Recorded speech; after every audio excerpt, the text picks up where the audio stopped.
my goodness. Happy Wednesday, everybody. Wednesday means a lot of things to different people. It could be a new comic day for you. But for us today, we're talking about Aquaman. Who's us? Us is me, DJ Wooldridge, and Sal. Hey, Sal. Hey.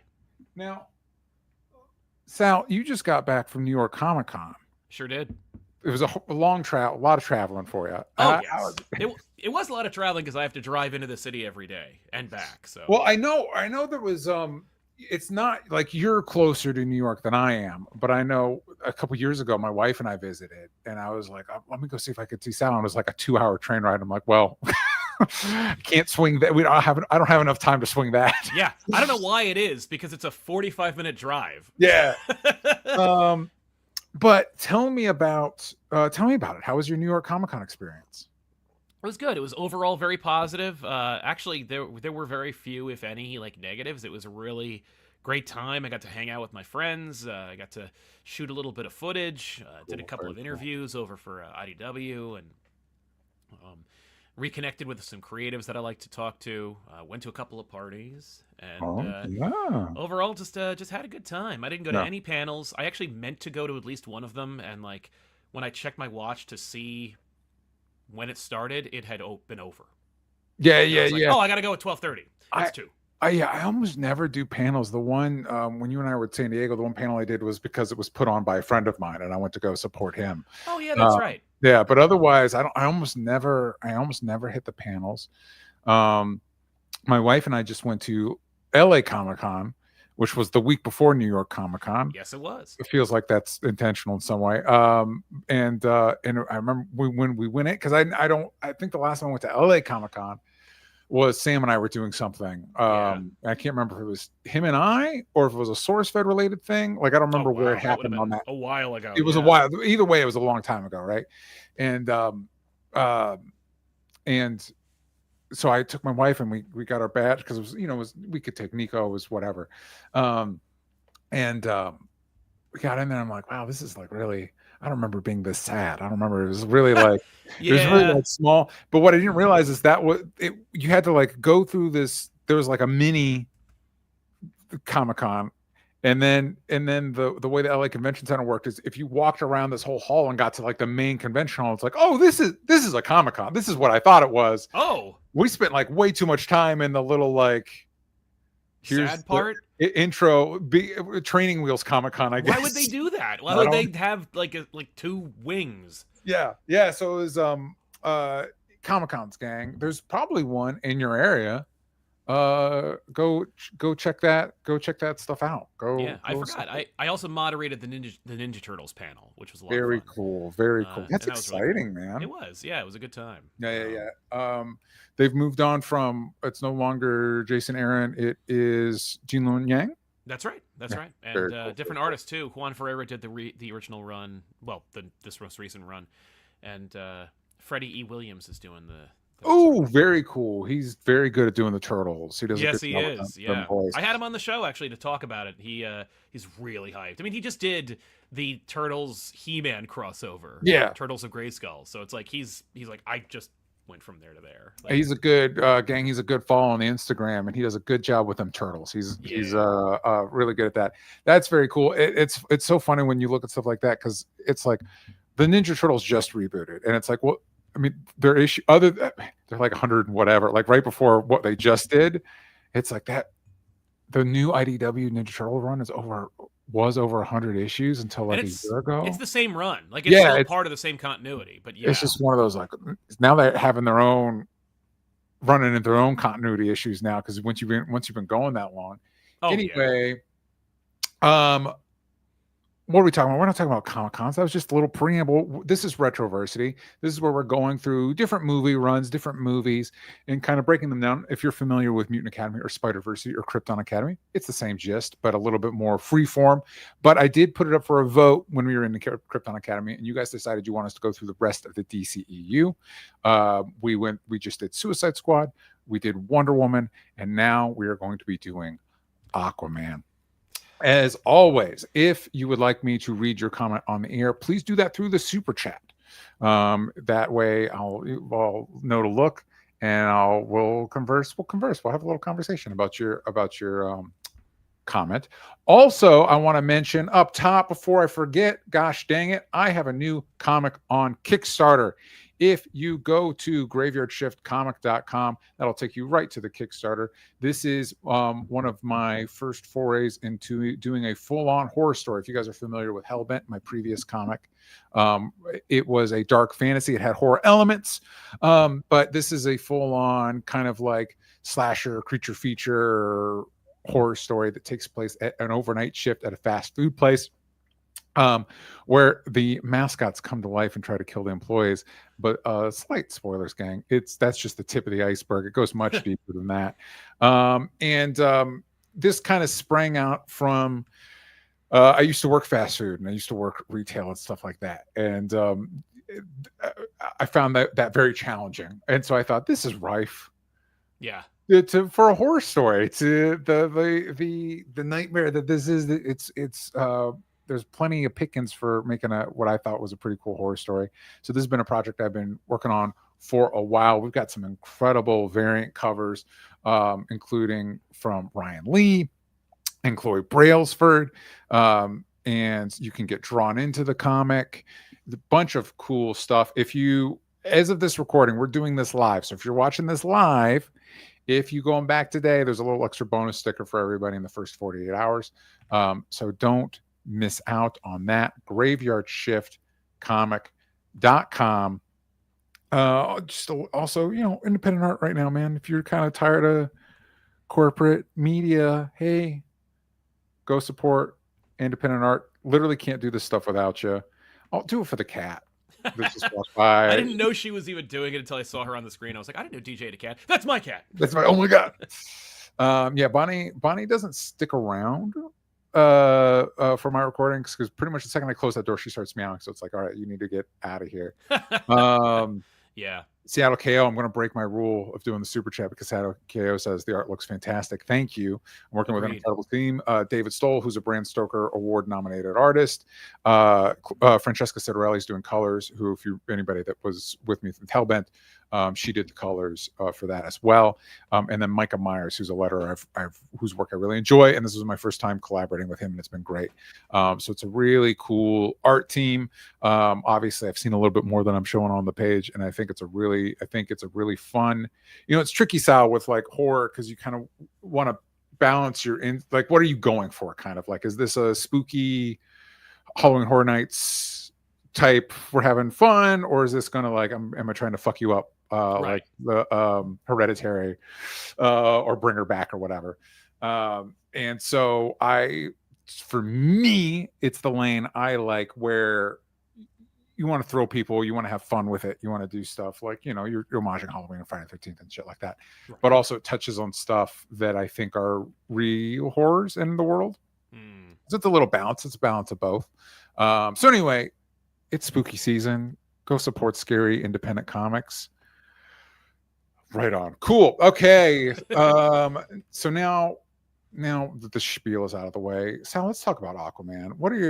Before we dive in, tell me your Aquaman thoughts. I never every time I heard Aquaman news, like from the jump, from when they were making a CW show, yes, to like Entourage's subplot of an Aquaman movie. Yes. Have you seen that pilot, by the way? I have seen it. Yeah, same. Yeah. And it's like, I don't know how you could like give it a hard time. I've seen worse. It is what it is. It was the fair. Yeah, it was the Smallville era. They decided to make Smallville but Aquaman, and it's like, I guess, like, why not? No, literally they were like, well, we could just shoot Aquaman the same way that we shot Flipper back in the day. Like, yes. It's just, are we accessing a lagoon? Then we have ourselves a show. Like, yes. It's fine. And actually, I might have watched it, like, because there's such less baggage. Like, young Aquaman. Yeah, knock yourself out, dude. I was watching Smallville at the time, so I would. It would have been a welcome addition, right? And in the comments they asked if it was Alan Richardson. Alan Richardson played Aquaman in Smallville. It wasn't him. It was what's his face that ended up playing Green Arrow in Smallville. I just blanked on his name. The actor that played Green Arrow, and he was also in This Is Us. Justin Hartley. He actually played Aquaman in the pilot. And then I guess and the pilot failed, and they liked him enough, so they brought him on as Oliver Queen. And so they had, I can't remember. I don't remember if the Alan Richardson episode was pre-Aquaman pilot, and they decided to recast for the pilot or what. But it was not Alan Richardson. Yeah. Although I know he said he doesn't want to come back as Aquaman for James Gunn's DCU, but also that would be fucking hilarious. And that would be hilarious. Honestly, he'd be pretty good at it. Yeah, but I've never had like an affinity for Aquaman. I don't like care about Aquaman. I was always kind of Does like anybody? No, and when the Momoa of it came about, it was like, oh, okay, so you're just forcing Aquaman to be something else. Yes. You know, yes. Jeff Johns has been trying desperately to make Aquaman cool while also not Peter Daviding him. Yes. You know, like you make Aquaman cool by like dragging him through the mud and making him lose a hand. Yeah. And honestly, like that's why it took so long.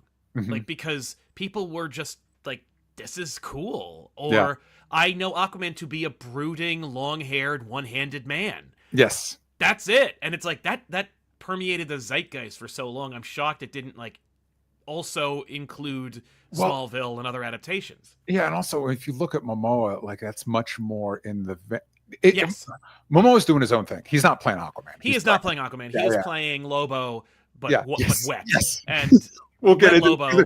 There's specifically a scene of like, oh yeah, you were designed in a lab to be Lobo. I don't know why we tried to make you Aquaman. Yeah, no, and it's like weird that Zack Snyder avoided Lobo so much. Like, yes, that is such his lane, dude. Right. Those are the characters you should be doing, man. Yeah, like go do the Omega Men movie and introduce Lobo, cast Jason Momoa, make your money, because back then Aquaman made $1 billion. Spoilers, but like anything would have. It's like when we talk, well, because Captain Marvel made $1 billion as well. Which no. Yeah. And to that point, it's like when we talked about when we were doing the Wolverine movies, he was up for the Wolverine movies, and it's like, what? Zack Snyder, those are the movies you should be making. Yes. Make those movies that are like about grizzled, angry people who have a problem with authority and maybe wouldn't mind being worshipped by singing locals. But I don't know. It was just, this movie was like, it came after the Justice League movie. So at this point, like, I'm just looking for any superhero from the DC universe to smile, and Aquaman was the only one who didn't creep me out. Yeah. Because, like, I didn't like Flash. I didn't like any of the rest of them. Like, you know, Wonder Woman also I was a big fan of. But again, like, we had that. It's like, okay, great. Like, do that. But also Aquaman, I guess I'm on board because Momoa had, you know, this fun charisma. Yeah. And, okay, like, I'll go see it. You know, and I did. I saw it in theaters. I contributed to the $1 billion box office gross for Aquaman, despite the fact that I couldn't care less about the character, or at the very least, certainly this interpretation of the character. Yeah.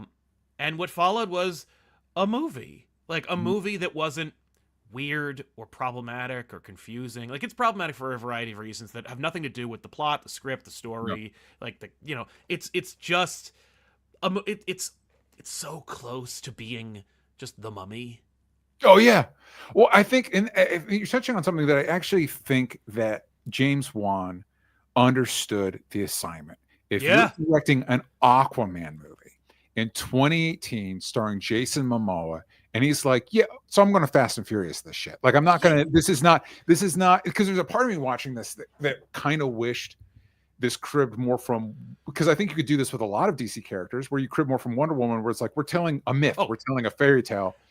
And it's like that's a version of Aquaman that could work, not with Jason Momoa as the lead. With Jason Momoa lead, it's like, this is going to be fast and fun and flashy and fuck it. And I'm like, yeah, this is a fun movie. Like I of the DC movies, and I think we're in this weird, I'm going to call it a trilogy of like Wonder Woman, Aquaman, and Shazam that were like, hey, maybe there's hope for this thing. And it's so funny that all three of their sequels were like, nah, actually there isn't. No, they're really bad.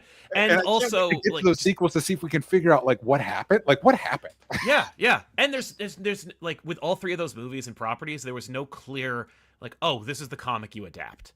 Like, this is like, oh, you need to do Shazam? I've got your book for you right here. Aquaman, got it. Like, I've got Wonder Woman. You know, there's a plethora of stories you could adapt into a movie. Oh, actually, a lot of these are kind of impenetrable. But like, Aquaman, same deal. This movie would never have been made at any other time before or since. I'm sure that Hollywood has had 3 Aquaman scripts rolling around since 1989, right? That range in budget from $8 million to $10 million. Like, I can't imagine anyone thinking, well, we got to spend $200 million on an Aquaman movie. Like, no one was thinking that. And indeed, no one should be thinking that. And so, like, I hope if you like this movie that, like, you own it, you own every version of it, that you watch it at Christmas, like, that this is your movie, because, like, it will never happen again. We're never going to get, dude, there's not going to be an Aquaman. And the only reason like you said, because the reason we got Aquaman, not on this scope, like, you'll get Dread, you'll get, like, Aquaman's trapped in a tower. Yeah. Or he'll show up in other movies, which is, I think, how Aquaman is best used. Same thing with Namor. It's like put Namor in your Black Panther movie. That's a good call. Yes. But and the only reason I can think is, obviously the reason Aquaman is in this movie, Jeff Johns helped write the story. New 52, he wanted him in the Justice League. He was writing the Aquaman run after New 52. And something that I forget is, there was like, what was it? I think it was called like the Superman Aquaman Hour. There was an animated Aquaman show that was reasonably successful back in the day. So I got to imagine there's a generation of people that grew up with that. And I think that's another thing that James Wan smartly pulls from is this is a Saturday morning cartoon made with the biggest budget possible. And it's like, is it silly? Is it dumb? Absolutely. Yeah, but that's what it should. It's one of those like, that's the correct answer to the. But like, don't take it seriously. That's the worst thing you could do. Yeah, and yet you're also like, you're trying to make this like silly Aquaman movie, but also you're fighting against like bro dudes who are like, well, don't put the seahorse in there. That's lame.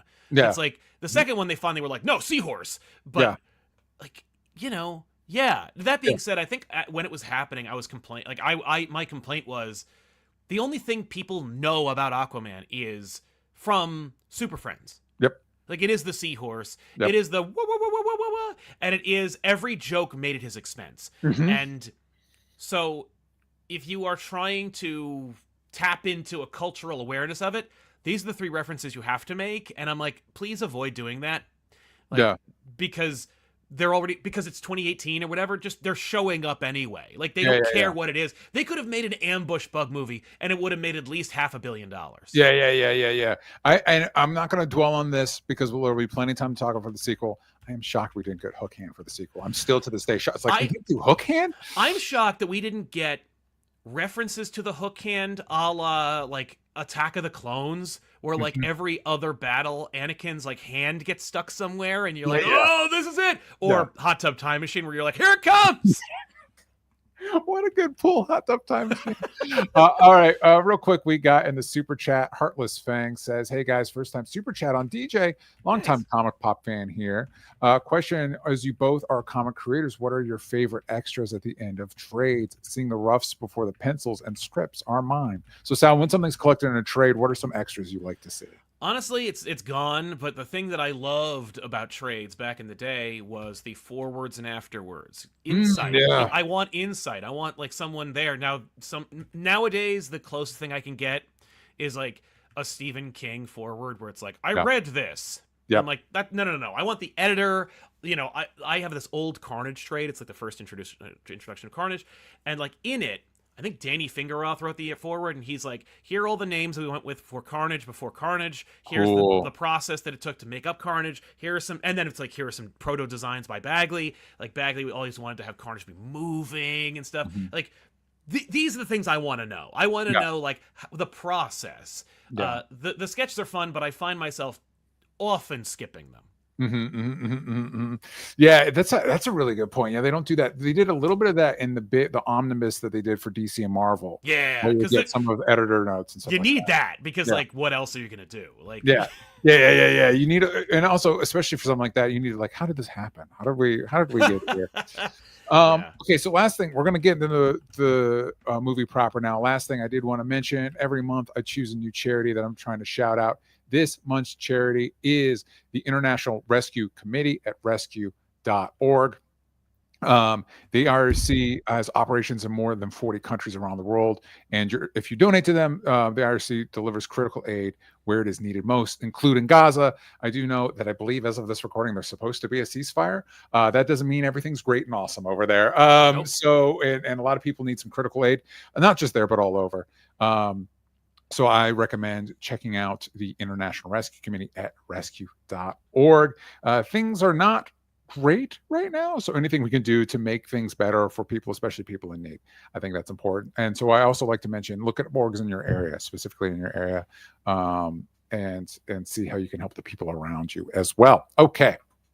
So diving into Aquaman, so this is where we get into our main segment that we do on Retroversity, which is yeah, yeah. His catchphrase, Aquaman's famous catchphrase. We open on Amnesty Bay, Maine. Sal, and I memory hold this. I forgot that this Aquaman's base of operation is Maine. Not to say that there are not lighthouse keepers in Maine that look like Tamura Morrison. Right. I guess I just assumed when you see Jason Momoa and Tamura Morrison, I'm like, okay, so an island somewhere, like Hawaii or something. Exactly. Yeah. No, they're just like, he moved. Okay. Yeah, he moved. Yeah, we're in Maine. And Tamura Morrison is one of the luckiest sons of bitches on the planet because he just finds a stranded Nicole Kidman at the foot of his house. Yep. And so because the new Tron just came out, I didn't rewatch all of Tron Legacy, but I watched some of it, and I always forget the de-aging in that movie, and then it slaps you in the face the second you're watching it. And the de-aging on Tamura Morrison isn't the worst I've seen. It is mostly passable. I don't even think they bothered with Nicole Kidman. I think they're like, it's Nicole Kidman, we're fine. That was and yes, I agree. I noticed that, like, in the theater. I noticed it now. I'm like, yeah, it's just Nicole Kidman. I think they may have done a little bit of like smoothing, but otherwise it's I also think the logic is, and here's the thing, man, I don't love all of James Wan's movies, but he gets it, man. Like he's a very talented filmmaker. If people aren't familiar, he did The Conjurings. He did the first two, the good Conjurings. Yeah. He is one of the creators of Saw. He did Fast 7, which is one of the better Fast and Furious movies. And that's very much the lane he's in with this movie. And I think the other thought is, like, Atlanteans don't age as normal, so she's going to look the same. Tamura Morrison, he is going to age like a person. Yeah. So we need to prepare for that. But Nicole Kidman isn't. Yeah. And so he has a baby. And that baby is young Arthur, who will be our Aquaman. And what we find out, she's fleeing an arranged marriage. A bunch of soldiers. Dude, we murder. If the royalty of the Atlantean royalty murders so many Atlanteans in this movie. Yeah. Which is interesting. It's like, and what's great is, like, Juan doesn't really get into it, but he just puts it out there. Yeah. This is what they like. This is a superpower. Right? Yeah. So the Atlantean soldiers show up to drag Nicole Kidman back for her arranged marriage. This leads to a really kick-ass Wonder action sequence. Alana can hold her own. Yeah. We find out.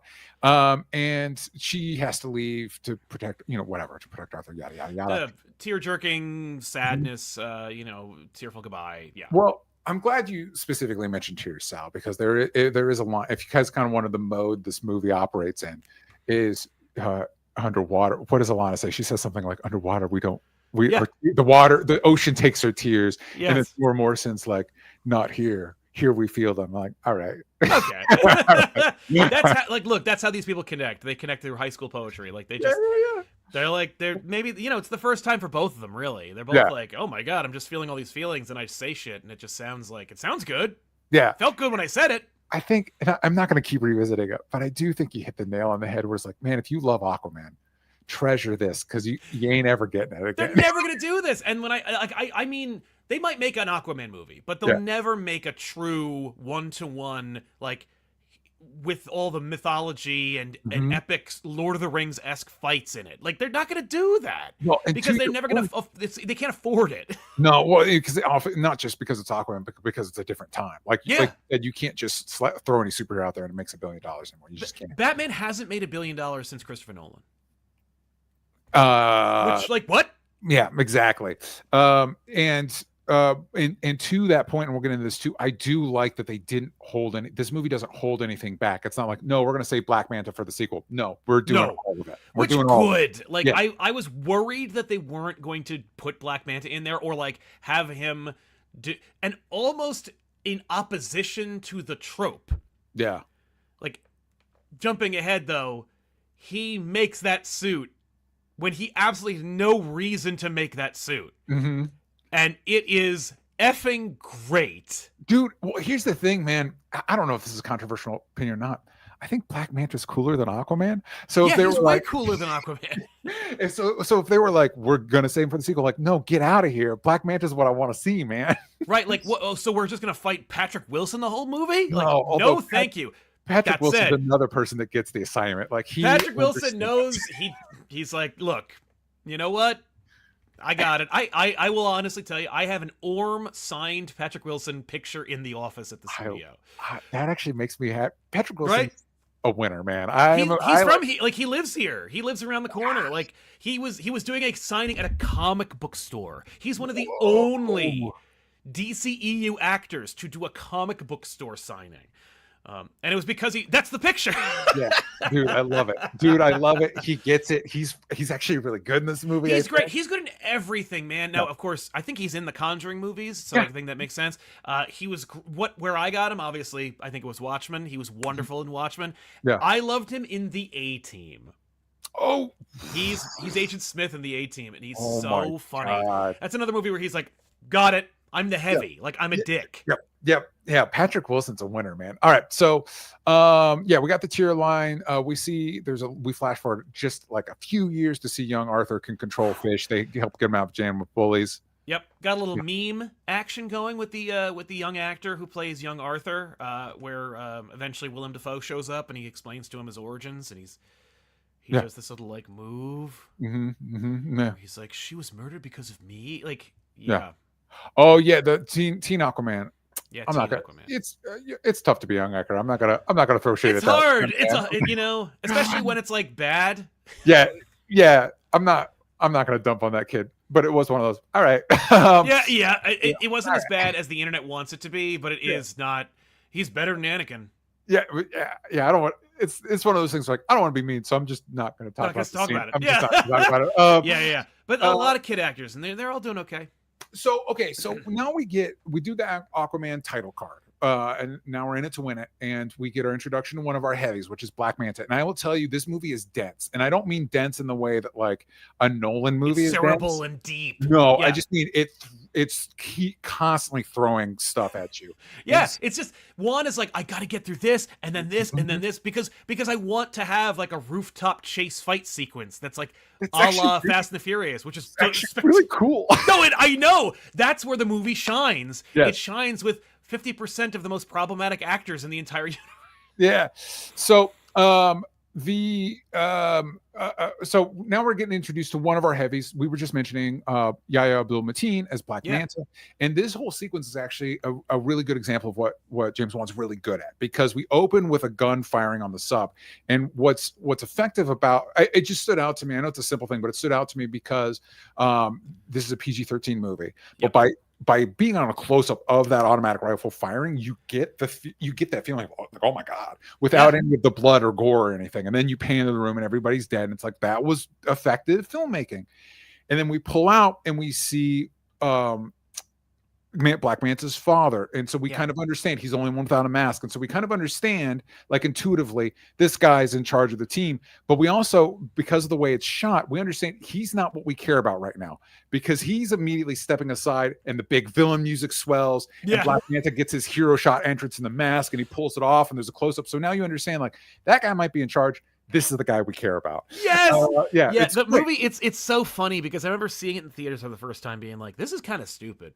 Yeah. And rewatching it, I'm like, this is really, like, again, it's just everyone knows what they're doing. Yeah. They're like, we're selling this movie. We're selling, like, there's a non-0% chance that the majority of the audience are children. This is the good version. So there's that story about Batman and Robin, where Joel Schumacher, what did he say? Like, we're doing this to sell toys or something like that. Yeah, this is a McDonald's toy commercial or whatever. Yeah, this is the same impulse but done well. Like, right. Like, it doesn't have to be goofy nonsense. It could just be like clever filmmaking that also doesn't make issues for the parents. Like, you know, Batman Returns, it's like it's funny because Batman Returns actually isn't nearly as violent as you remember it being. Yeah. Yep. But that's why Tim Burton is a brilliant filmmaker, because he's like, I have a PG-13 rating. Yeah. Here's what I can do with it. And it's like with this movie, it's like I have an unlimited budget to make an Aquaman movie. Yeah. And we're trying to sell Aquaman toys. So I guess this is what we're doing.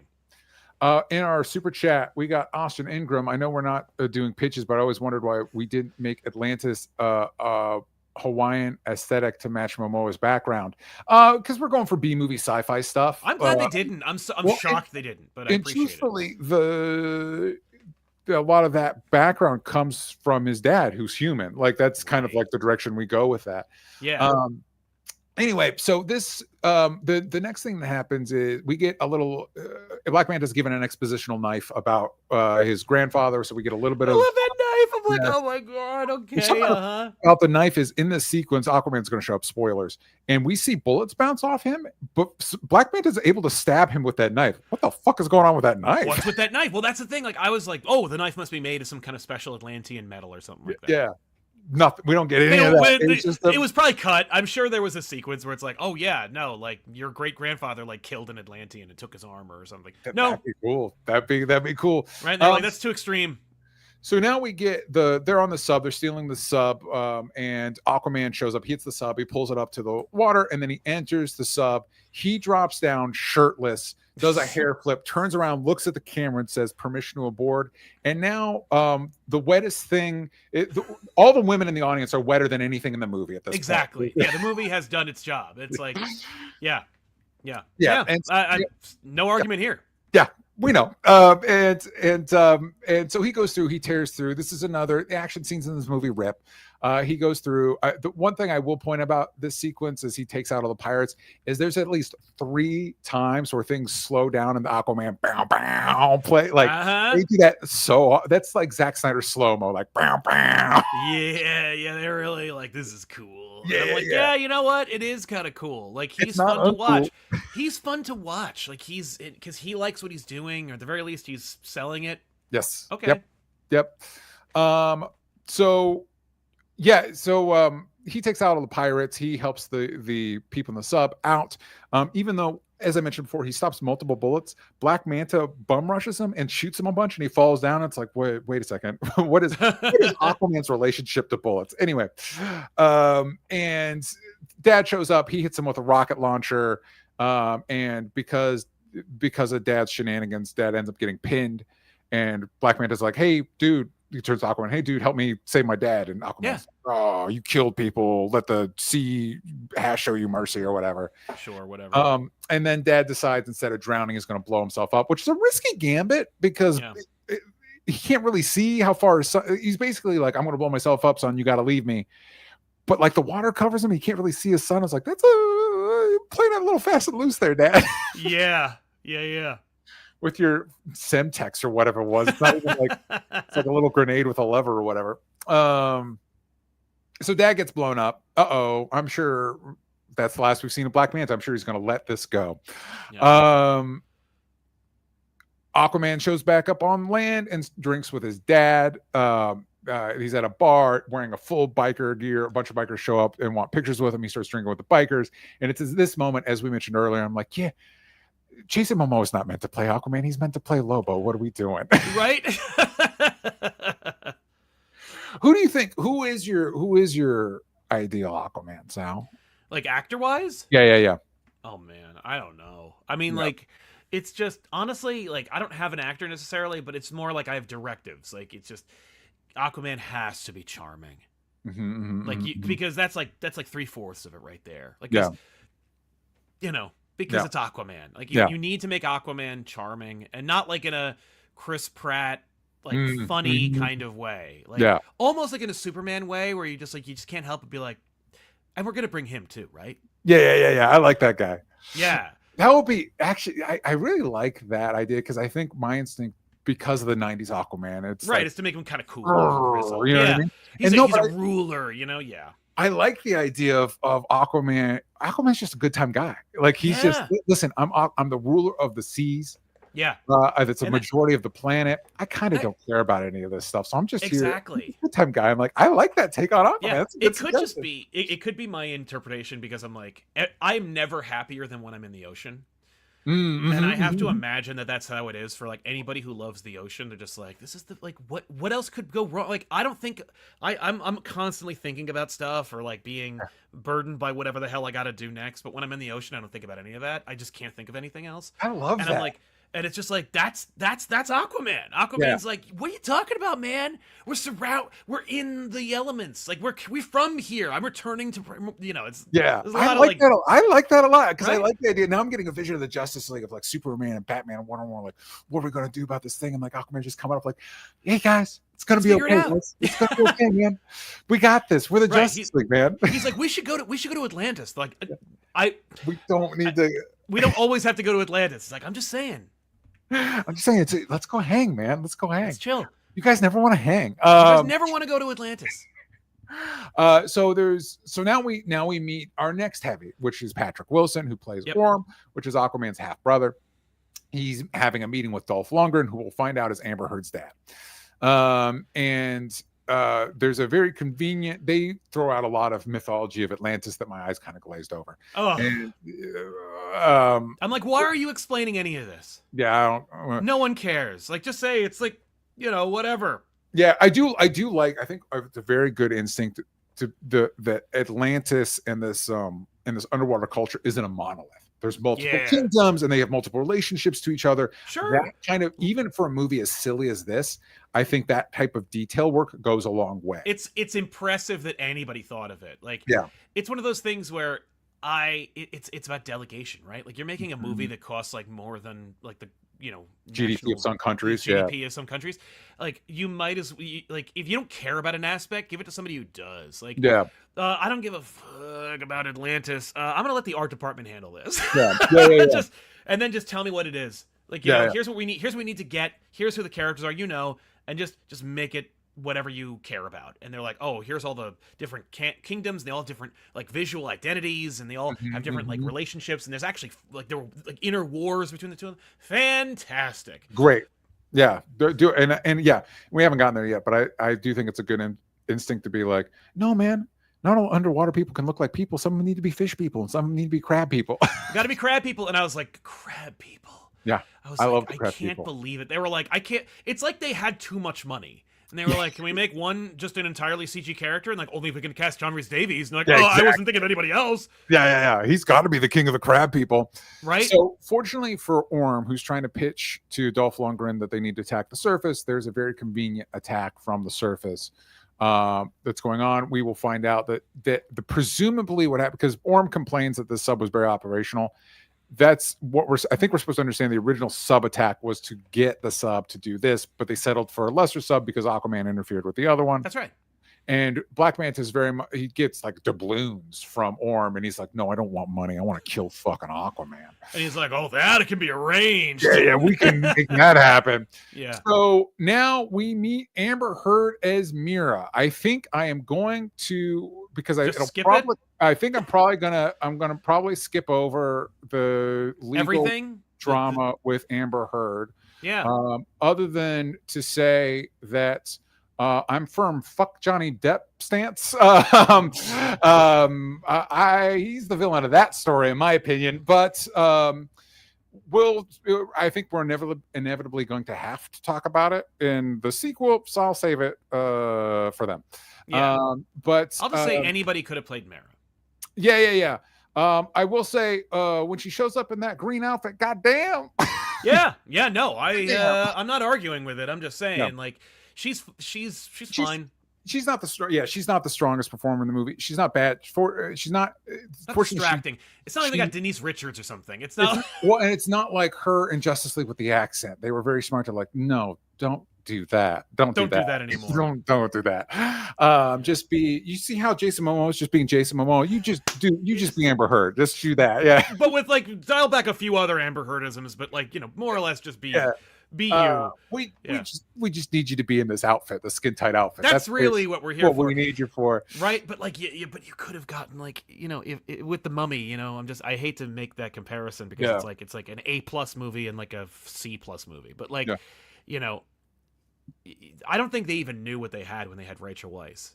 They were just like, oh, she's gorgeous, and it's like, she is. Like, there's no movie with more sex appeal than the Mummy, but like, but Rachel Weisz, but I don't know, maybe it's because she just is so inspired by Brendan Fraser. Maybe it's just because she's so great. But like those two, just it works. With Amber Heard, it's like it's there. Yeah. But there's no like, they're not going to ruin each other's marriages for each other. Like it's not like that kind of charisma. Yeah. 100%. It's she's doing. It's fine. It's not, and it's we're kind of. It's not exactly the same as Gal Gadot, but we're in kind of a similar. We're in a similar spectrum of whatever. Anyway, she comes to Arthur to help stop Atlantis from attacking the surface. He refuses the call. Orm creates a tidal wave that almost kills his dad. Mera saves his dad. He accepts the call. You guys know basic movie structure, one presumes. Yep. And it's by the way, all the action sequences are really well directed, and like you can tell what's happening in them. Like I'm like, okay, this is fine. Yeah. I'm digging it. So there's a flashback scene with Arthur training with Norman Osborn. Young Arthur swims with dolphins. It looks just as stupid as it sounds. Yep. That was one of the little like because he does the jump with his arms back, and it's like, you need to dive. There's a little direction note. Put the dive hands forward to dive forward. It looks not That's good. That's what humans do. Yeah. Aquaman because that's what the dolphins go head first. And it's like, because they don't have arms. Yeah. They're streamlined though. They're built Their faces are built to dive through water. Yeah. To make my body make the shape of a dolphin, I gotta do that. I gotta pierce the water. It doesn't look good is what I'm saying. Anyway. Fair. Yeah. All right. The flashbacks with Willem Dafoe, great and everything, always forever. Those flashback scenes is like, you can cut that shit. Just cut them. Save yourself. You could save so much time and money, because again, like we're gonna have a Lord of the Rings fight at the end of this movie. Which, dude, can I just say, because you're talking about saving money, one of the reasons they have to DH Willem Dafoe and this stuff, I don't know if they have to. They choose. No. But this movie everybody looks like they're having a blast, but watching it seems like it'd be the worst experience in the world to film, because not only do you have to do all the CG water, you have to deal with all the real water. Yeah. It's like, this looks like the worst movie ever to work on. It just looks like a fucking nightmare. God bless you all for making it look like a blast, because I'm thinking logistics, and it's like I would. What a nightmare. Yeah, they can shoot 3 guys on a boat in Nantucket. Yeah, without like wanting to die. Yeah. Jeez Louise. All right. They go to Atlantis. It looks awesome. It looks so cool that when they introduce Namor in Black Panther 2, that they don't call it, I don't remember what they call it. They don't call it Atlantis. It's like, they do not. This looks like a bummer. This place looks like a bummer. It is a bummer. It is, I appreciate the not Atlantis in Black Panther 2. Yeah. Because I'm like, there's again, like, give it to the art department. Yeah. Tell me a story. They're doing a thing and they can't do this, but like, especially with Black Panther, you're coming off of Wakanda, which is another one of those where it's like, we really spent time to figure out what this culture's like. Yeah. And then you have Aquaman, and then you go to like Black Panther 2 Atlantis, and it's like, man, yeah. Right. Yeah. Sorry. Anyway, the Willem Dafoe. So they meet on a boat. There's an air pocket. We find out that only the royals can breathe air, which I think is bullshit, if you ask me. Fuck that. The royals get a special ability the rest of us don't get. Right. And there's a whole. This is another. Again, this movie just throws stuff at you. They need to take a thing to find a thing. Like Sal, it's the Mummy, it's Indiana Jones. Yeah, but like less fun, or it's not even those engaging. Are great movies about that. If it's a good movie and a great movie, this is fine. But this is a fine movie. Yeah. I can think of like Romancing the Stone is better than this movie. Yeah. But like, no, they got to get a thing to a thing. It's more effective and successful than Rise of Skywalker. Oh, absolutely. And he needs which is also the same thing. I got to get a thing to go to a thing to a thing to the thing. Yeah. And he needs a better trident and those special royal bloodline bullshit. Yada yada yada. I love that they were like in the previous movie. They're like, you need the trident. Here it is, and it's like, but like, there's a better one. Yeah, exactly. You need the fucking cool. You need your dad's one. It's not. It's just like ancestor. No, it's the god or whatever. Yeah. But once again, like most scenes in this movie, all this serves to do is to get us to another interesting, well thought out action scene where they're more Atlanteans come in, and so they're in an air pocket with water on the outside, so they're throwing people out into the water, and they're busting up people's suits because they can't breathe air, so the water's coming out. It's another pretty cool action sequence. But Arthur gets blasted and taken in, where he finally meets Orm. Orm does another exposition dump about the history of Atlantis, and they really, I forgot how much the yada yada, like, yeah, we had this advanced steampunk like technology, and then we pushed it too far and we sank, but fortunately, because of the technology, we were able to breathe underwater. We don't need it. Who gives a crap? No one wants to know why there are mermaids. We just want to see them. Yeah. Like, we don't need an explanation, or we could have a scientist, and although we did that in the second one, where it's like, here's a character who's like obsessed with them and needs to know everything about them, and he can explain it, or he can have a theory about it, but it's done with like more ham. Yeah. This is like, all right, just cut to the part where Arthur's in chains before his brother, and his brother's like, you have to die, and he's like, oh my god, I have more family, which also is like a sweet like character trait for Arthur. Yeah, I was like, I love that. Yeah, dude. And I think that's one of the secret sauce for as silly and goofy and bombastic as this movie is. There is a sequence. So basically, they get into a shouting match, and it's like, well, we're gonna do a blood feud fight for the throne. Yeah.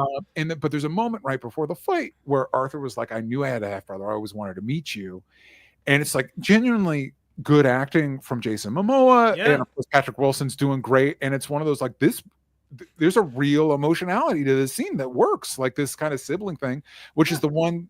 It's a shame the sequel sucks because they understood that like we should do more with that, and that was a good instinct. Make the first one again with all the Amber Heard scenes in Aquaman, but replace her with Patrick Wilson. Same romantic chemistry though. No, I know they really do get along. It's really sweet. I actually love them together when like they're knocking down rocks and stuff. I'm like, this is really fun. Yeah. It's and of course the fights. What makes the fight between Orm and Arthur cool is it's functionally a 0G fight because they're underwater, and so they play with that a little bit. Although something I do think is fucking hilarious is it's a huge arena. And the people in there, like every time there's a big move, like they cheer. They would not be able to see fucking shit. Like see shit. There's ripples. You're underwater. You'd have no idea what's happening in the fight. There's not like the screens or anything. So it's like all you'd see, because where these people are sitting, you just see these two specks zooming around. You're like, I guess that's cool. I don't know.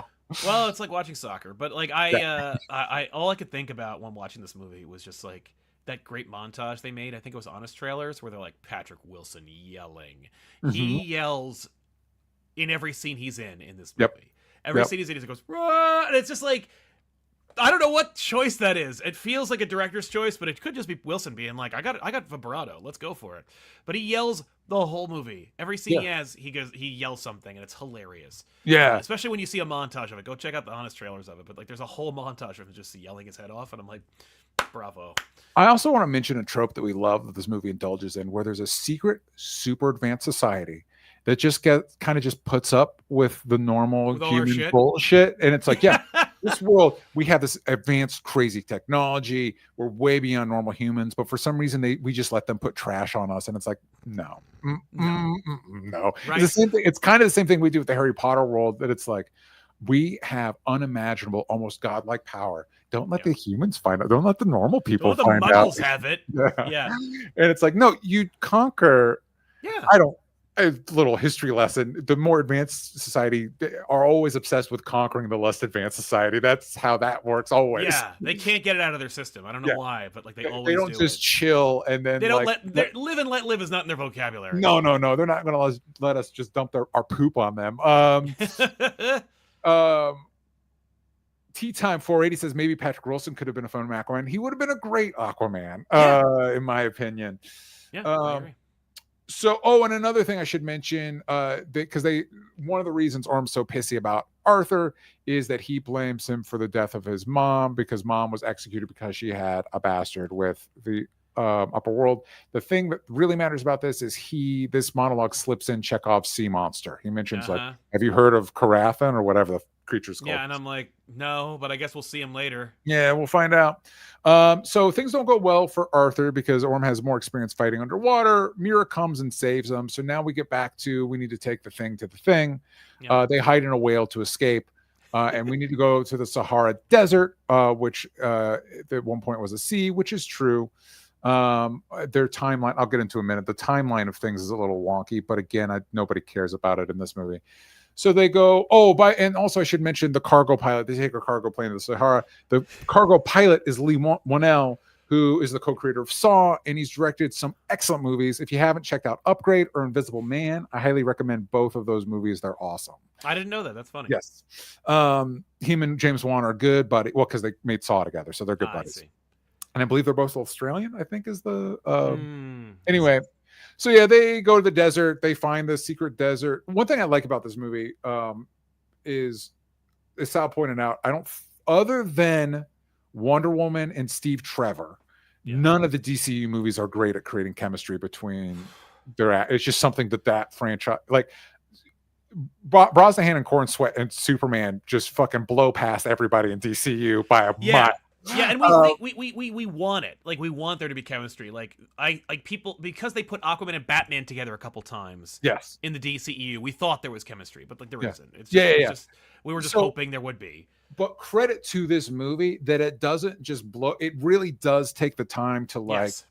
It does, and it's basic screenwriting 101 shit where they initially don't like each other, and through this experience they learn to appreciate what each other brings to the table. Yes. But that is more effort than most movies put into their romantic subplot. So completely. Just doing the basics, it's like thank you. Like in 2002 we would have called this a very by the numbers picture, but today it's a revolution. Yep. 100%. So this is essentially what we're in, is where like Arthur is kind of like, this is another thing the movie does well. I don't want to jump ahead, but Arthur has a moment where he has a moment of self-awareness where he's like, I'm a blunt instrument. I'm not playing guy. And it's like, I don't necessarily like that take on Aquaman, but I do appreciate the character having the reflection of being like, I understand my relationship to the world. Yes. And so that's basically what he's doing, because they take the doohickey to the doohickey in the desert, but because it's supposed to be Atlantean tech, it needs water. So Mera, whose powers, everybody around Aquaman on paper is just cooler than Aquaman. Like Black Manta is cool as shit. Mera has the water powers that you think Aquaman should have, but doesn't. And she's able to pull the water from Aquaman to do the thing. And what does Aquaman say? He's like, we could have just peed on it. And a King Atlan, who's his ancestor, yada yada, a hologram comes up of him, and he's like, you need to take this bottle, because there's like a message in a bottle, which is weird because this is supposed to be some sort of advanced tech thing. So what is this culture's relationship to message maps and bottles? But whatever, there's a map in a bottle, and you need to take the bottle to the thing, yada yada. And they go to Sicily, and this is all, there's a little montage. It's not even a montage, but it's like it's a sequence. It's nice, by the way. It's pretty, and there's an appreciation for the other worlds, and it's exactly. Like, you know what, if you want to convince an Atlantean that something's decent on the surface, send him to a nice picturesque area of Italy. Yes, 1000%. Yeah, Sicily will do it for you. Meanwhile, so this is all Mera falling in love with the surface world, which is also paralleling her getting closer to Aquaman. And cut to Djimon Hounsou voices a fish man that is immediately killed by Patrick Wilson, because for some reason we love to waste Djimon Hounsou in things and kill him off. Yes, immediately. I don't understand it. He could have been Black Manta's father. Yes. He could have. I mean, honestly, in another reality, like in another movie, he would have been Black Manta. Yeah, he also would have been Black Panther. He could have been Black Panther. Djimon Hounsou, dude. I just remember, because Djimon Hounsou plays a nothing role in Guardians. He's like, he's a Kree soldier of some kind. Yeah, and then I remember in What If, one of the best episodes of What If. It's what if T'Challa was Star-Lord? Yeah, and the kind of the bit is that it's T'Challa, so everything's better. Like he's just a better Star Star-Lord than Chris Pratt is, which, yeah. And Jaimon Hansu's part of the team, and he's so like fun and effervescent and having a blast. And it's one of those that, like, why don't we do more with Jaimon Hansu? He's great. Don't know.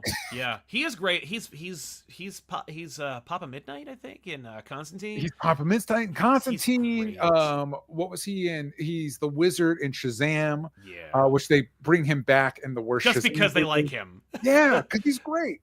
Yeah, you could tell they were like, we're gonna bring him back. He could have been Who gives a crap? He could have been Black Panther's father. He's good. T'Chaka, he would have been amazing. Yeah, they could do whatever. We don't need to get on. We're Team Jaimon Hansu in this house. So anyway, so they go to a bunch of statues. The bottle it has a map inside, a la Rise of Skywalker. But you need to put it in the true king's hands. And this is a moment where Arthur can show that he's not just a brick, because he knows history, and so he's able to be like, this statue's of a general, this statue's another general, this statue's of another general. This guy's a king. It's Romulus. It's probably pointless to point out that the Sahara, based on the numbers I looked up, the Sahara stopped being an area, which it did, where the Sahara is positioned on our planet. And we're talking over thousands of years. It'll either be like super wet or a desert. Like it's at a part of our planet that, depending on the position of our planet, is a place of extremes. It started becoming a desert in 4200 BC, and Romulus wasn't the king of Rome until 753 BC. Right. So the timelines don't work. They don't jive. Yeah, no. Oh well. I don't know when. Wait, when were and it's another world. Maybe the timelines are a little bit light, but it's like, wait, when did culture stop being a culture? Wait, hold on a second. I understand. It's yeah, it doesn't matter. Unless Atlan went back. No, it doesn't work. There's no way to make it work. Here's what does work: is at this point, Black Manta has been given gear. Now that Orm's plans are kind of shot, he remembers that Black Manta was like, hey, I want to kill Aquaman. It's like, I'll let you do that.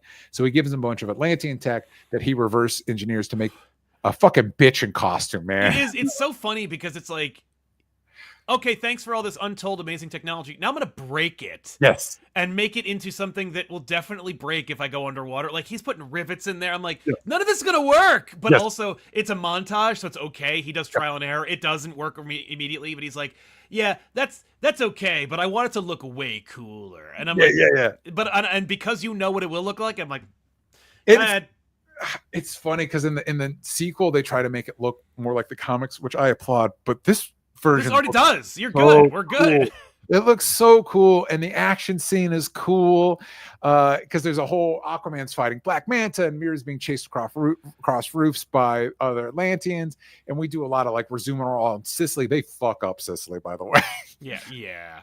One moment I do want to point out specifically is a bell is about to fall on a girl, and instead of just grabbing the girl, Aquaman body checks the bell right towards other civilians. Anyway, this is the scene where the knife, he gets stabbed by Black Manta's knife.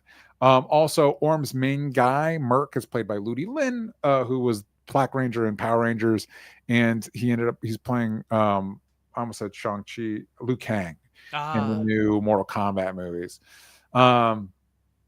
So we have that whole action sequence, and then Mera, he ends up taking out Black Manta, but he like throws like ball and chain at him, and Black Manta uses eye lasers, but it's too close to the helmet and it blows up, and it's all fine. So Mera steals a boat. We're not understanding the concept of stealing, I guess. And again, this is one of those moments where like the movie has a cruising altitude of pretty dumb and silly, but every once in a while it hit into like the scenes with Arthur and Orm.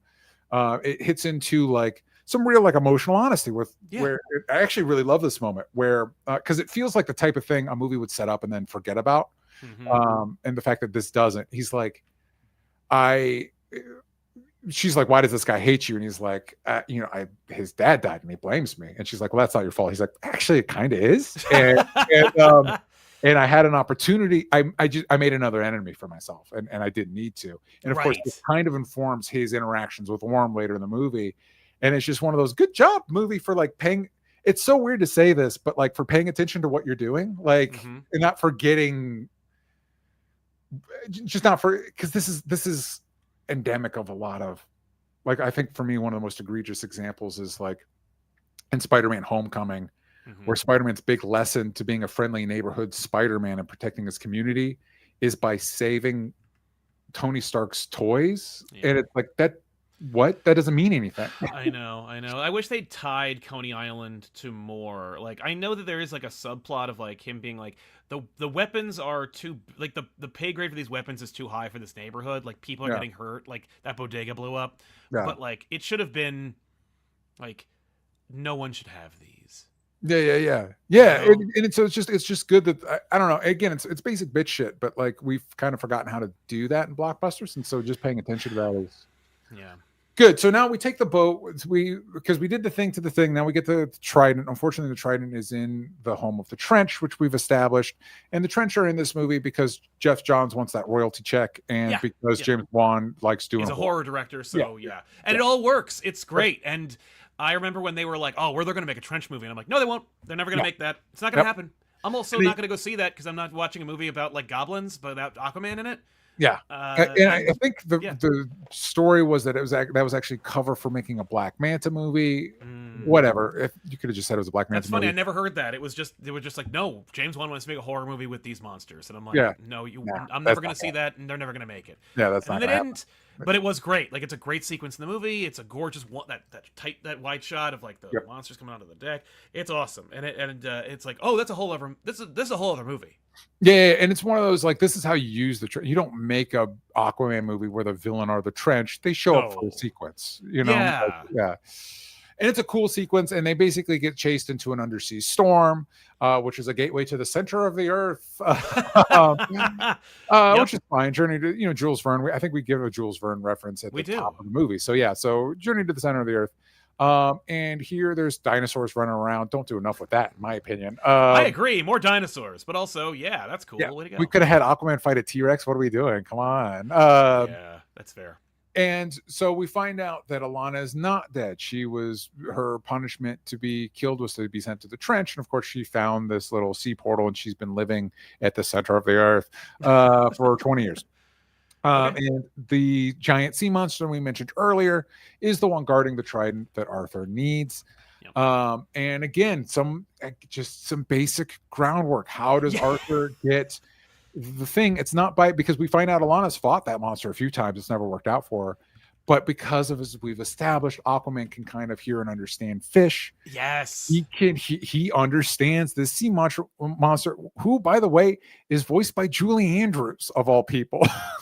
What an odd choice. I was like, this is an odd, but it's smart, it's cool, it's like fun. Because like we're separated from all the other action, we can really get like quiet moments between like Arthur and his mom, and we can get the fun action sequence of getting against her. Like, it's in its own way of like, wow, I can't believe that they don't know how to make a Batman movie in this universe. Yeah, it's a really effective example of blockbuster filmmaking. Like it's not, again, like we've established, this isn't the deepest movie. This isn't going to change how you view the world, but just understanding the basic beats of what you need to do to make an audience give a shit and to care. And it's funny how all that'll fall out of their brain for the second one, but I'm getting ahead of myself. But and it's a cool reveal too, because we hear the monster taunting Aquaman. And so because of the type of movie we're watching, it's like, okay, this monster talks. No, only Arthur can understand this creature. It's like a good, that's right, he can talk to fish. And so he basically talks to Julie Andrews, and she says something like, the Atlant has never released the trident. Like, this corpse is the one that going to decides Arthur's fate. And there's another line that earlier when they're trying to amp him up to go get it, and they're like, listen, Atlantis had plenty of kings. We need something more than a king, because all a king fights for is his nation or himself. And we need a hero who will fight for everybody, which I like that little touch, because down with the monarchy. So anyway, so he, of course, is the implication is this fish power he has is what makes him worthy. That's the genetic code or whatever, that allows him to release the trident and steal this corpse's clothes. And he comes out with the full. Oh, I thought I had this. I don't. He comes out with the full classic Aquaman get up, the full orange fish scale.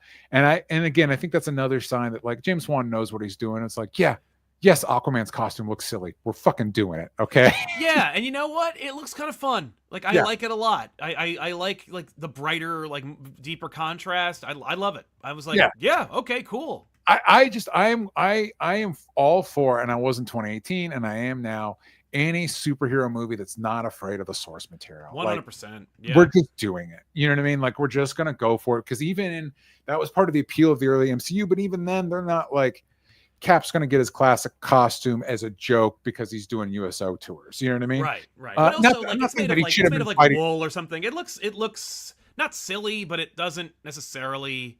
You know what I mean? Like, yeah, and it's not that I'm saying he should have been fighting Nazis in that. But what I'm saying is, anytime that anything that's not embarrassed about, like that I'm making, you can tell James Wan's not embarrassed. He's making a comic movie. He fucking loves it. No, it's true. Well, and like it's funny because it's also like there's so many different like smaller, like more moderately budgeted directors who are given like $600 million or whatever, and they're like. They just crumble, or they overdo it, or they listen to every single note because they don't know what they're doing, and that's kind of why they do it in the first place. Why studios pick smaller directors is so they can push them around. But like, Wan's like, yeah, no, I got it. Yeah, like just approach it the way I would, but like with more money. Okay, yeah. And it's Aquaman, though. Like, I'm not making a movie for me. Like, yeah, and because to your point, like at this point, James Wan started as that guy with Saw. He's not that guy. He's directed a Fast and Furious movie at this point. That's true. That's true. James Wan knows the assignment, and he's capable of balancing all those things. And it is a real like, it's a skill, like to be able to do that well. Like as much as like you look at somebody like a Michael Bay, who's not, I would say, my favorite filmmaker. No. There's still a lot of skill and craft in managing those things. He's a little fast and loose with it. He's endangered some people in ways that I don't think is great. But no, it's true. like what you heard like with Spielberg. Like you hear the story about how like the dude like knows how to light a scene. Mm-hmm. You know what I mean? Like he walks into a room and he's like, "Here's how we film it." Like he sits, he like thinks about it, and he's like, "Okay, we got it." And like he could shoot like a sequence that will live on forever in like an hour.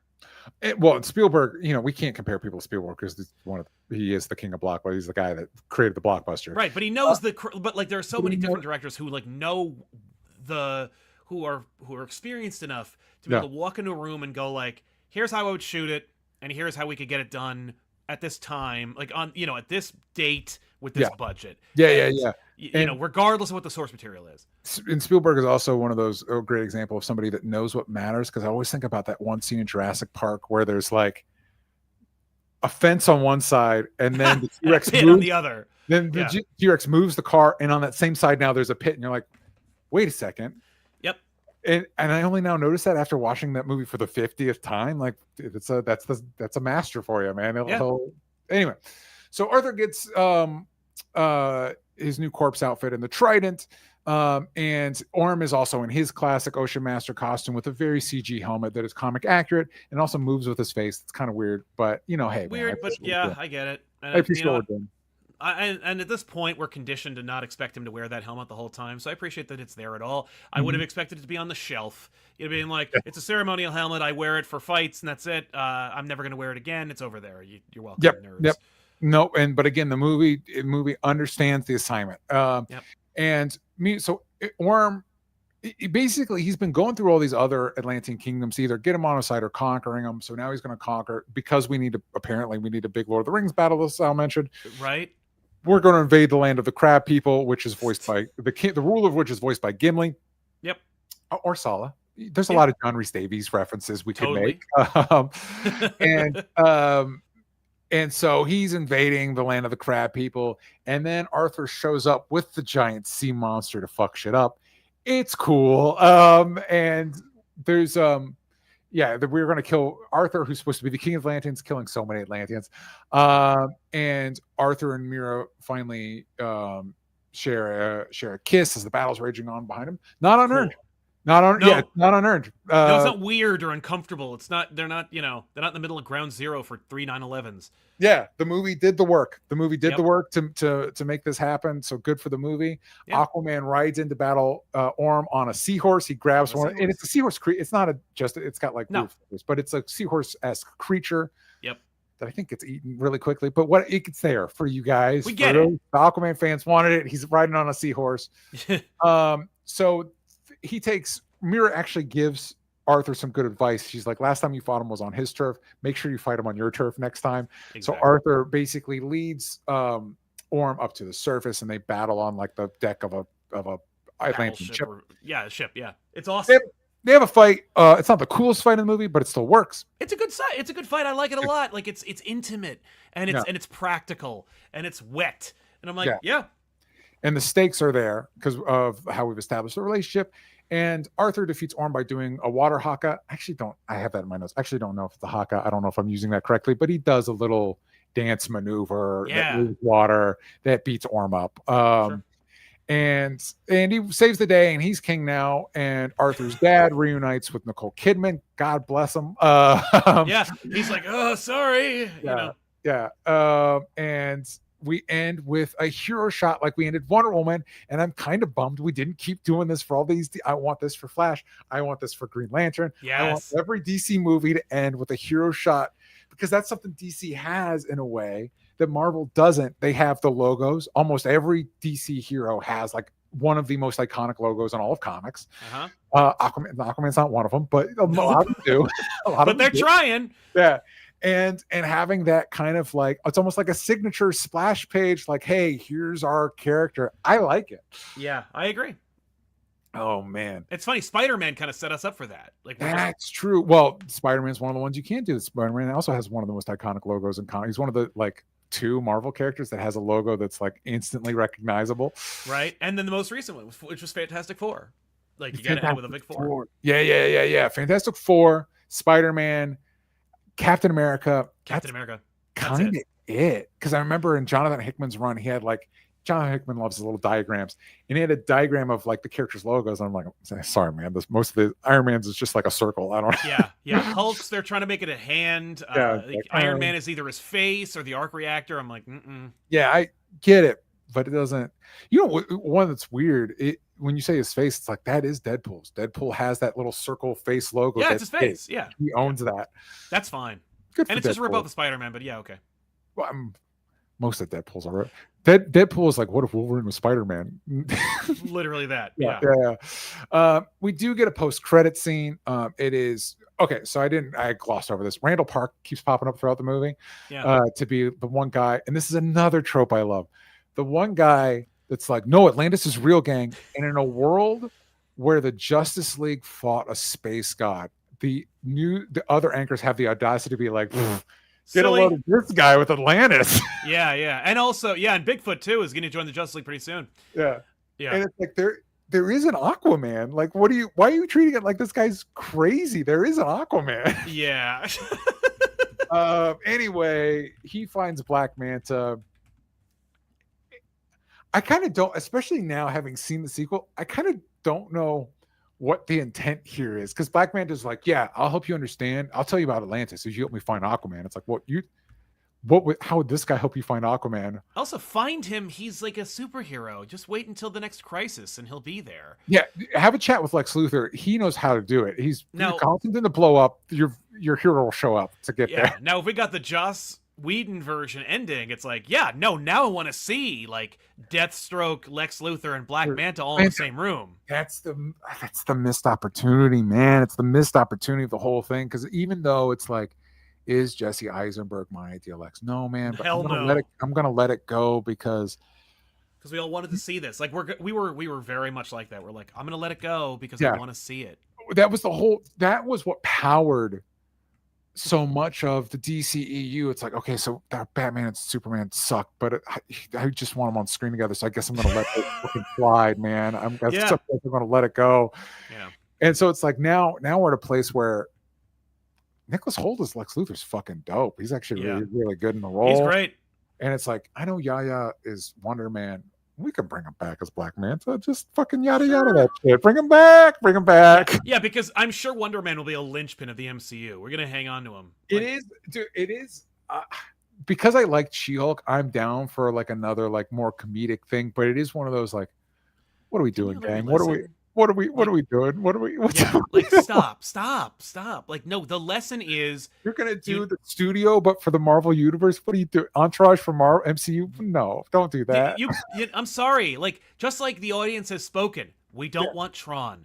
We also don't want your like bullshit, like metatextual, subversive, like wink and a nod, paying all my staff writers Marvel show about how hard it is to make a Marvel show. No. But and here's the thing, man. You can get away with that, but the second we find out that show costs like $500 million to make, you're like, well, no, what are you doing? Oh no, we're not in here. We're not. You mean you? And what did you? What? I want to see what was on the chopping block that this beat. Yeah, well, I actually have some insider knowledge on that. But anyway, but it's one of those like I really liked She-Hulk. I actually think because of the way it kind of skewered and the way it used meta-ness to skewer the MCU and stuff like that, I think especially when it came out, that was needed. And then you find out how much money you make and like, well, that's fucking stupid. Like that's insane. That's insane. It's irresponsible. What were you thinking? You make that show. One, don't reshoot it. Don't stop doing that. Stop it. Just be happy. Just sell it. Like you're lying to me every day. Lie to me about how good it is. Or make it an animated show so it doesn't cost you so much money. The point is you can do that, but don't have it cost so much money. Anyway, we'll see. I do because it's set in LA. I do kind of hope She-Hulk shows up in Wonder Man. They seem totally similar, but whatever. But I'm saying we brought back plenty of people from the DCU. Bring back Black Manta. Have him show up. What Aquaman is he fighting? Who cares? I don't care. I just want my villain team, man. Wait, are you caught up on Peacemaker? No, I haven't watched more than 2 episodes of Peacemaker. All right. There's some stuff there. I do kind of want to do an episode with you sometime to talk about the stuff that they set up and how that might play out in Man of Tomorrow. I really got to see it. I'm really excited. But that'll be another conversation for another time. In the super chat, Unpheasant11 that says, "Didn't the knife only work after the laser blast?" I don't know, man. Maybe it did. I don't know. I think you know better than me, man. I'm sorry. I don't know. I think I think it's just one of those. This is the type of movie you just don't think about too hard. Dan V900 says, "My main issue is that it feels like 2 films mashed together. There's a tight hour and 45-minute film where Manta isn't in there. But I love this look. Here's the thing, man. You're probably right, but also fuck that. I'm glad they put everything in this movie, especially because sequels suck. If I had to wait for Black Manta for a sequel, and it was that sequel, it would have been real.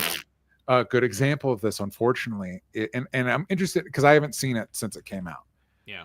But like Cheetah and Wonder Woman 1984, and it's like I had to wait for Cheetah, and then it was in this movie, and how freaking horrible it was. Yeah. Oh no! And it's not like you can do the good news with Aquaman is you can put Black Manta in your first Aquaman. You can't really put Cheetah in your first Wonder Woman movie. You gotta.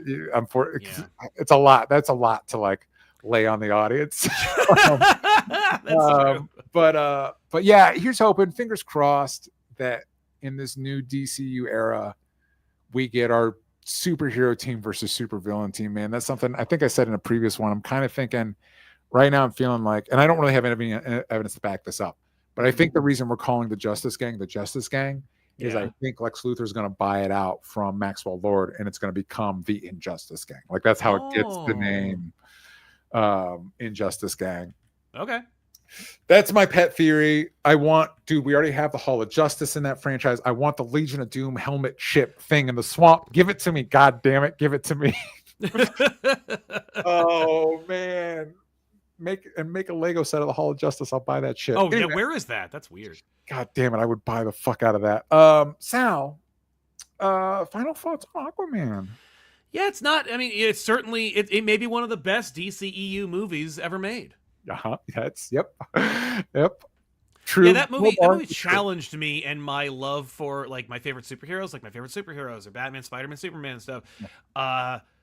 My favorite superhero movies from DC are like Aquaman, Wonder Woman. You know, like it's just, well, and it's weird, and it's such a weird thing, like in the era we're in now, where one of the cornerstone characters of the DCU is Peacemaker.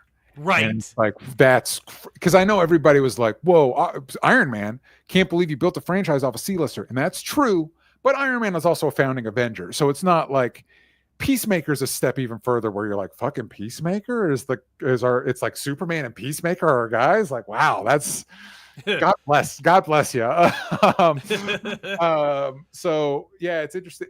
To your point, it's like, yeah, the best DCU movies are Wonder Woman, Aquaman, and Shazam. What are we doing? What's happening? Yeah. Anyway, well, those are our thoughts on Aquaman, gang. Let us know in the comments what do you think about Aquaman. Also, please, if you feel so inclined to support independent art, and James Wan's a horror director, it all aligns. Please go over to graveyardshiftcomic.com and support my new comic, which is on Kickstarter right now. It's a horror comic called The Graveyard Shift. So if you're a fan of all the horror movies that I'm a fan of, Evil Dead, Gremlins, Cabin in the Woods, Attack the Block, shit like that, you're going to love Graveyard Shift. Please go check it out. Also go support rescue.org, because anything we can do to help make this world a better place is something worth doing. And also, obviously, go check out Comic Pop. Sal, what are you guys doing over at Comic Pop?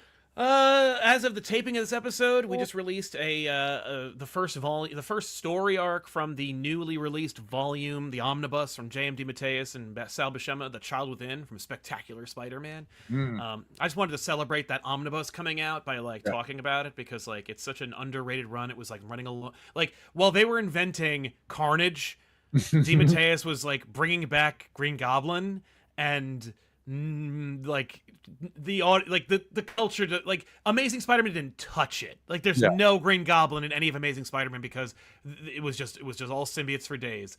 And I'm like, you know what? As a kid, there's a story I tell in that episode. When I was a kid, at that time, my comic book store had two Spider-Man comic books right next to each other that both had holographic covers. Yeah. One was Spectacular 200 with The Death of Harry Osborn. It's a book that means everything to me. I have 2 copies signed by DeMatteis for some reason. Yeah. And the other one was Amazing 375, where Spider-Man fought Venom. It was a backdoor pilot for Lethal Protector. And you know exactly what book I picked up first, and it was effing Amazing Spider-Man. For days, it was Venom. Yeah. Yep. But it was but I kept coming back to Spectacular. I came back to get that book later, but my choices, it ain't no choice at all. Yes. But that's not. But that doesn't say that Spectacular wasn't amazing in its own right. No pun intended. So we're trying to give it its flowers, and it took 30 years for that run to get an omnibus. It's insane. So check it out. Holographic covers, metallic cover, dude. You took me back to a whole era that end up really putting a bullet in the heart of comics. But I have a lot of nostalgia for it. And some of the, you know what? And they still hold up. They're gorgeous covers.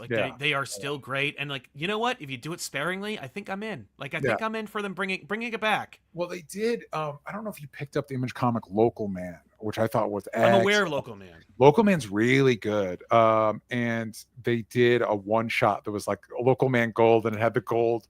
Foil, yeah. Yeah. Because the premise of Local Man is that he was formerly a member of one of these 90s Image young blood type team, right? And then he gets booted off and he has to go back to his shitty hometown and everything. So the back of every story is something that very much evokes the Rob Liefeld, Jim Lee, Todd McFarlane era Image comics. And it's a lot of fun. The gold, actually, sorry, but I do want to mention that issue is one of my favorite examples of he ends up getting pulled in by the local sheriff who hates him. And he's like, fucking what now? And the sheriff's like, you showed up. And it's him from the era of that superhero team. And he's like, oh, fuck, I kind of remember this. And, and so it's him, because of the large part of the story is him growing as a person. He has to interact with his past self.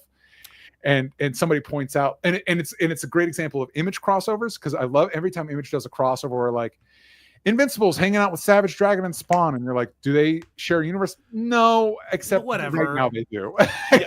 Right now they do, because we're referencing, or because we're breaking the fourth wall, because we're Image and we don't always do that. Because fuck it. And so it's that type of thing. And somebody asked them wait, if you did it, don't you remember? And he's like, time travel sucks, man. It always fucks with your man. I kind of remember it as it's happening. Like, right. it sucks. I hate it. I hate it when this shit happens. And I thought it was a great use of all of that shit. So anyway, check out Comic Pop, talking about Spectacular Spider-Man. Go down memory road there. And also, if you want to pick up the run's finished now, unfortunately, but if you want to check out Local Man, it's a good comic. Do that on your way to going to graveyardshirtcomic.com. Anyway, thank you for joining us. I think we're going to do something special next time, but I'm going to talk about it with Sal first before I tell the kids at home. But we will see you next month. And thank you for everybody that joined us live. Tell your friends. Bye-bye.